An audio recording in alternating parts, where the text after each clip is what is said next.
My name is Marcus. Kissa chose me to translate her story from Ukrainian cat language into English. Here is her story.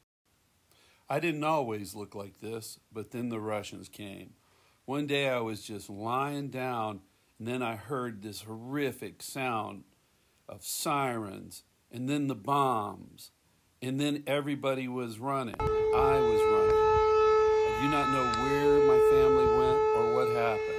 I do not know if they were lost in the rubble as I ran from it and hid. I do not know if they are alive or dead. I do not know if they came home to look for me and found nothing but tragedy and destruction, or if they continue to comb the rubble looking for me, or perhaps they themselves are in the rubble.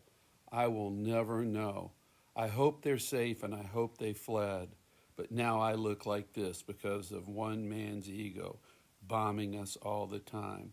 Luckily, a young lady picked me up and gave me something to eat, so I'm getting better. I even made a new friend with her dog. And then the playing began, and everything seemed to be getting better, yet I could always hear the sirens. They're always in the background. People are always running, and they're always hiding. I even have my favorite TV show now, and the young lady sits and watches with me. I sure hope the bombs don't blow this house up, because I really want to know how this series ends.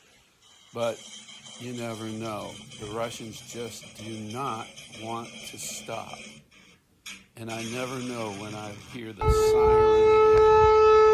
And I'll run and I'll hide, and there'll be death and destruction, and I don't know if I'll live or not. Here I am, completely paralyzed with fear. No matter how hard she tries to help me, I just cannot get over the terror. I just don't know when it's going to happen next. Maybe one day I'll get to be a fat, happy cat like this. Maybe one day the terror will end and the Russians will go home, but until then, I dread the sirens.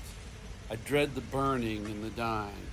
And we all pray for the end of the war, that the soldiers can come home to their families, and that the death and dying will stop. This is a memorial to the 3 million Ukrainians killed by Russia during the Holodomor in the 1930s, and to all the Ukrainians who are dying today. Slava Ukraini!